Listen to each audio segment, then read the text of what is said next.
Hi guys, welcome back to more Stokelona on the Force 9 YouTube channel, continuing the Stoke City save on Football Manager 2016.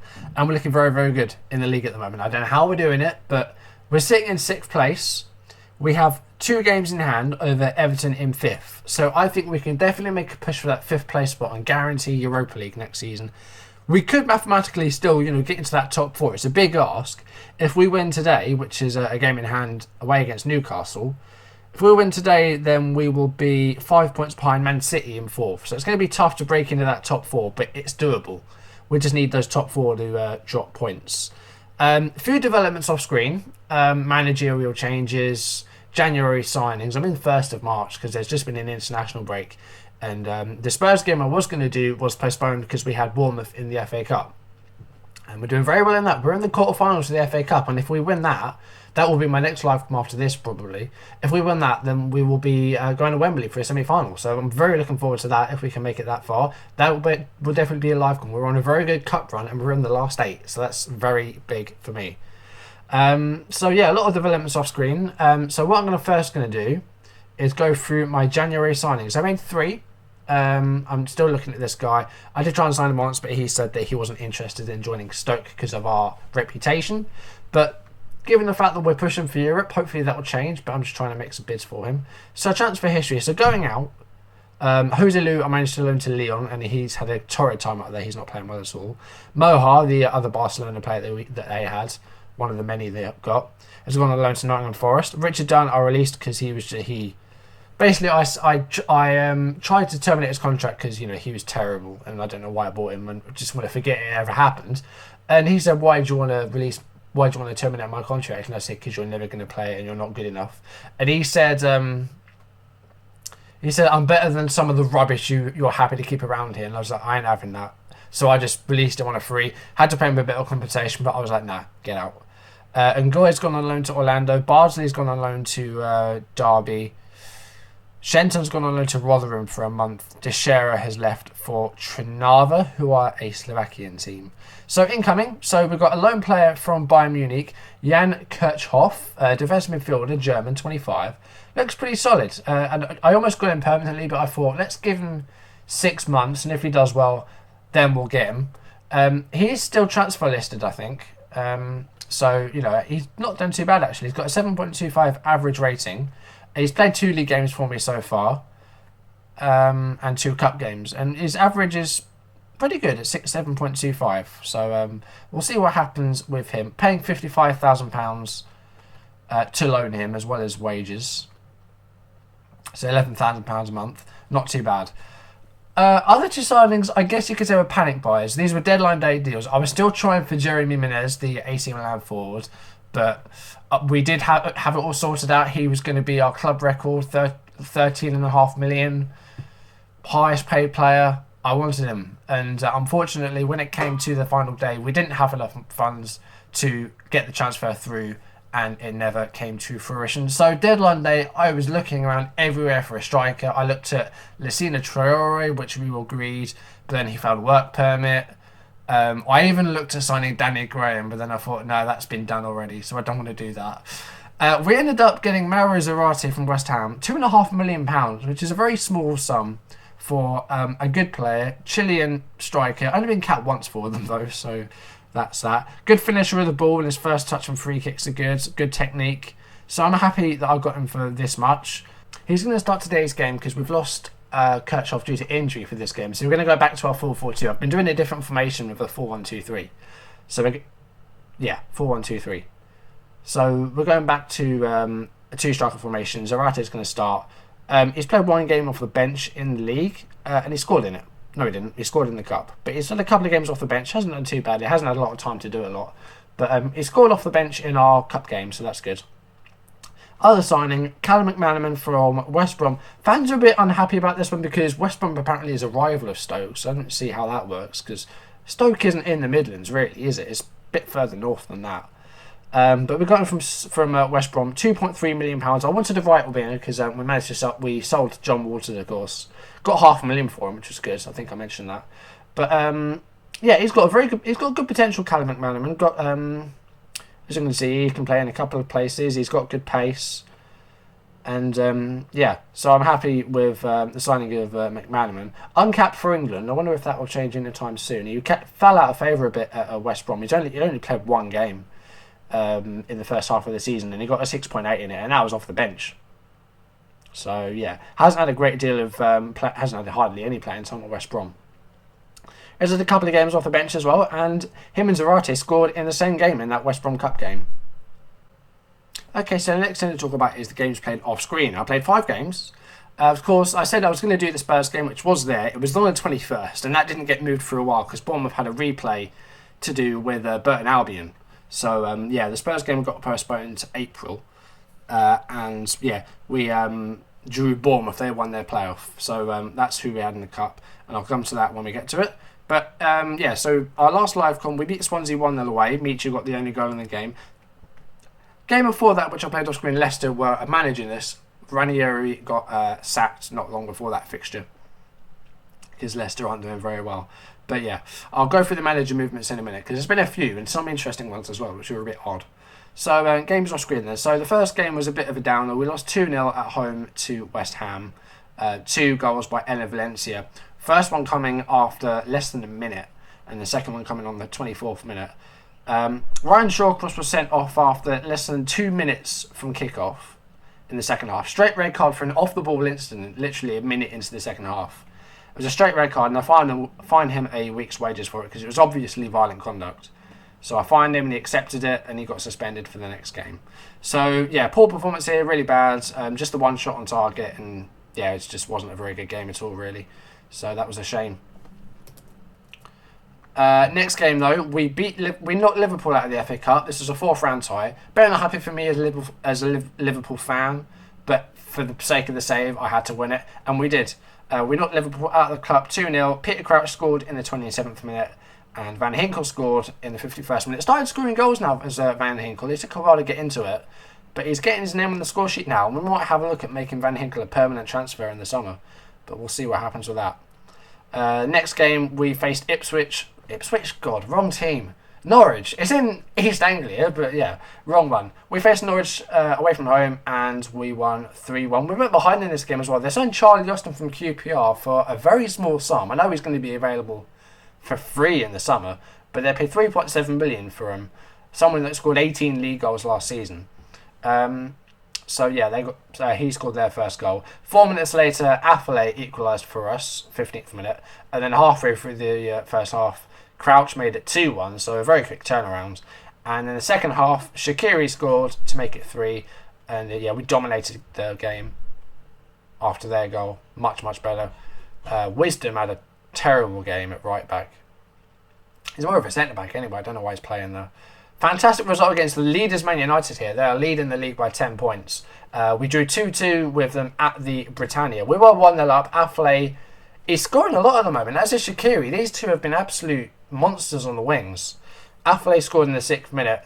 United went 2-1 up before half-time. Schneiderlin scored on the 90th minute, and then Herrera scored his first goal in the league for United on the 26th minute, giving them a 2-1 lead at half-time. And we didn't have a lot of shots from this one. You know, we had less possession. I thought United were going to add a third. They had lots of chances to, but didn't take them. And in the 79th minute, substitute Mame Diouf scored to make it 2-2. And we got a draw against the leaders United, which is a fantastic result. I'm really happy with that. And then the FA Cup 5th round, we drew Bournemouth. As I said, it was an away tie. They beat Burton Albion in their replay. And we went to Dean Court and we won 4-0. Excellent performance there. Shaqiri, as I said, he's been doing so well when he scored on the 24th minute. He also set up Crouch for the second goal on the 42nd minute. And I thought it was going to be, a nice easy 2-0 win. Pretty simple. Made a couple of changes because Gutierrez was struggling a bit. He was a bit tired, and as was Crouch. So I brought on Zarate, and I brought on Zarate fairly late on. But I brought on McManaman about halfway through the second half, and I brought on Zarate 10 minutes from time, and both substitutes scored. And Zarate also set up McManaman. So the two new signings working well together there. And 2 late goals in the 89th minute and the 91st minute gave us a 4-0 win, which is really good. I'm really happy with that. So that's put us through to the 6th round, where we are going to face the winner of this replay, Reading or Crystal Palace. Now, Palace, we've already faced 3 times this save. They beat us 3-0 in the opening game of the season. We beat them 4-0 at Selhurst Park in the league, and then they knocked us out of the Capital One Cup. So if Palace, well, they've got a replay against Reading to contend with. It's at the Medeski, so that could go either way. The Royals could come out with the win there. You never know. But yeah, the winner of that match, if we beat Reading or Palace, whoever wins that, then we go to Wembley for a semi-final match. So that's huge stuff. So the last thing to look at, I know this is going to take a while, and this might be a bit of a long video, but if we look at manager movements in the Premier League, so this is all the changes that there have been. So Aston Villa started the save with no manager because Tim Sherwood was sacked, and they didn't employ a new manager before the beta came out. And Frank de Boer ended up being the Villa boss. Of course, now it's Remy Gard in real life. But Frank de Boer got the job. There's been a few sackings in. So the first sacking was Ranieri at Leicester. It was a while ago, actually, December 28th. Ranieri was sacked, and Michael Laudrup, as the new Leicester manager, joined on January 17th. Jurgen Klopp was sacked as Liverpool manager, which was a bit of a shame, as Jurgen Klopp's a legend, and he's just amazing. But Liverpool sitting 9th in the league, so that's the reason for that. And Frank de Boer, he joined Villa, and then in February he left Villa to take up the Liverpool job. So that's what's happened there. Newcastle, Steve McLaren was sacked on New Year's Day. Happy New Year, McLaren. Mark Hughes is their new manager. So today's game, I decided to do this game because it's Newcastle versus Stoke. So we are facing Mark Hughes, who is, of course, our predecessor as Stoke manager. So that's that. There's us. There's our new manager thing. And then finally, Sam Allardyce was sacked on February 10th. And the new Sunderland manager is Brendan Rodgers. Yes, that's the new manager of Sunderland. That's a bit of a step down from Liverpool.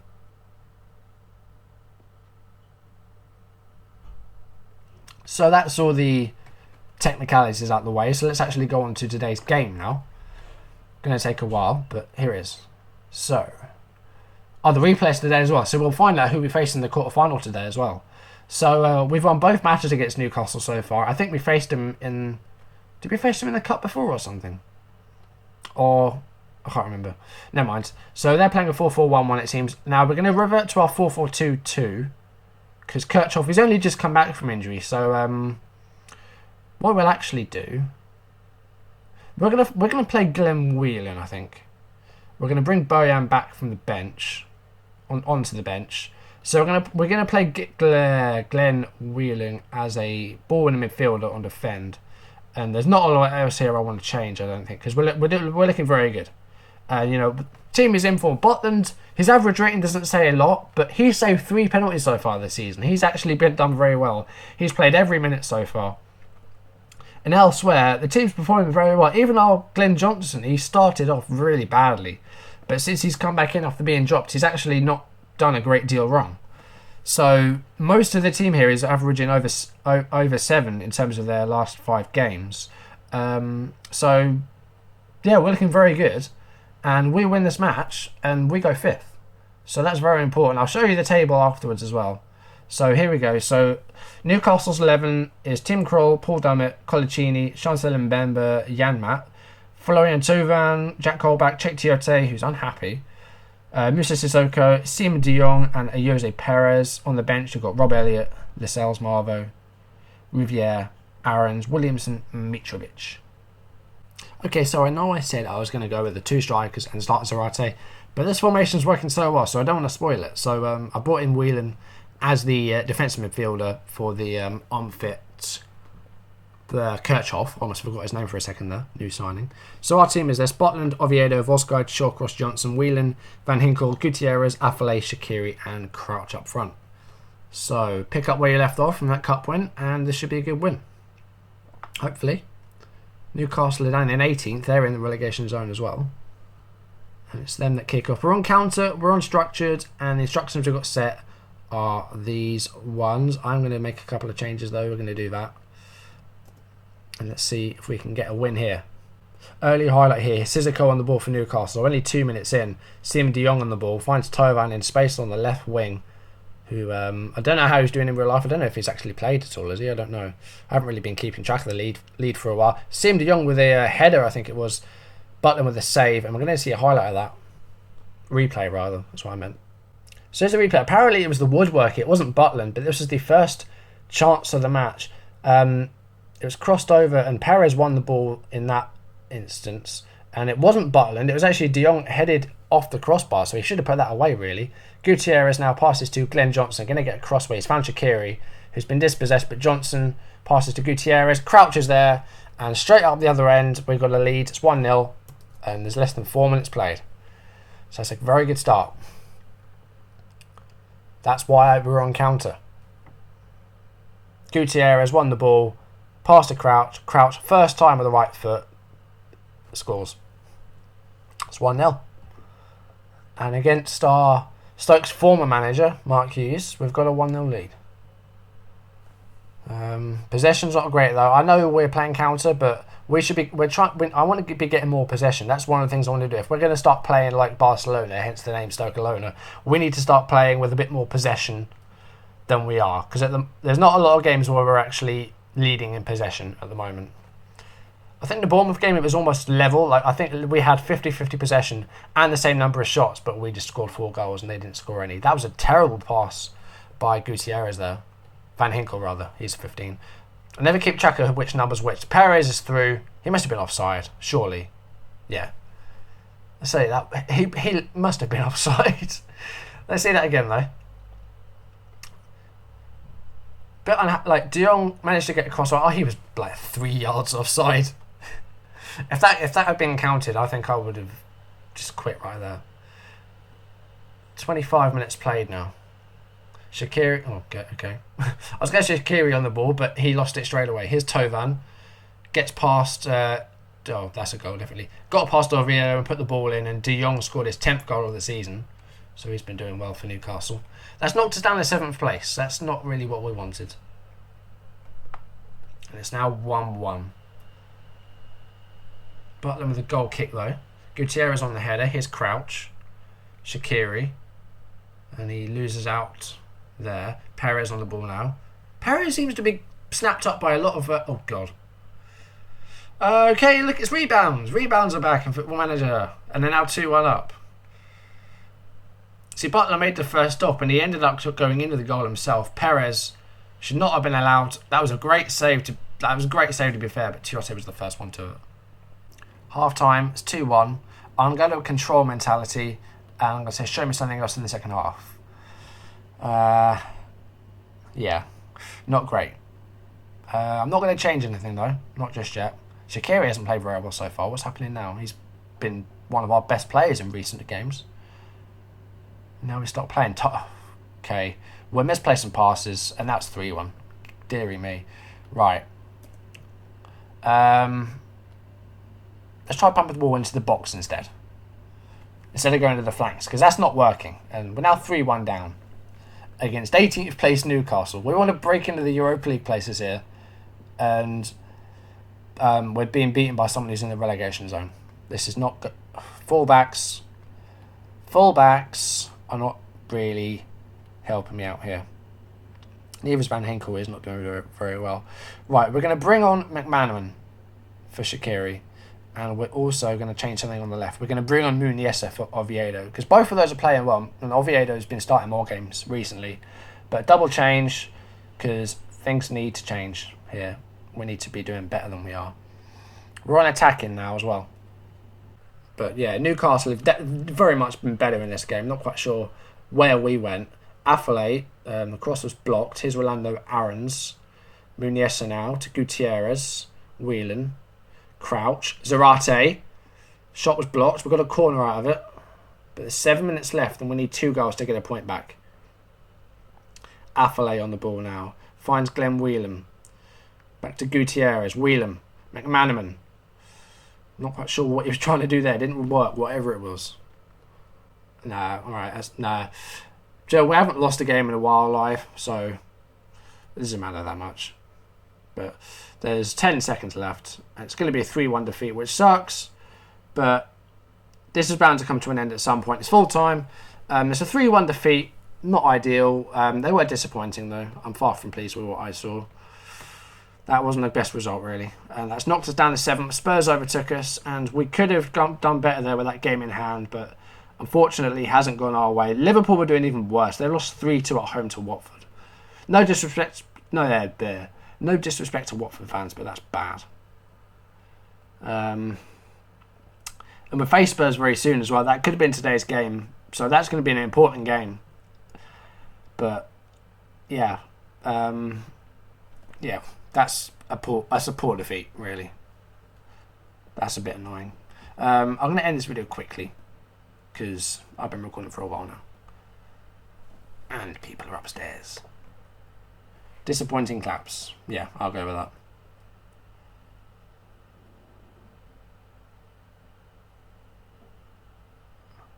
Okay, whatever. Right, that's going to do it for this video. Thank you for watching, guys. Very quick ending. Comment, like, subscribe, and I'll see you in the next video. Goodbye.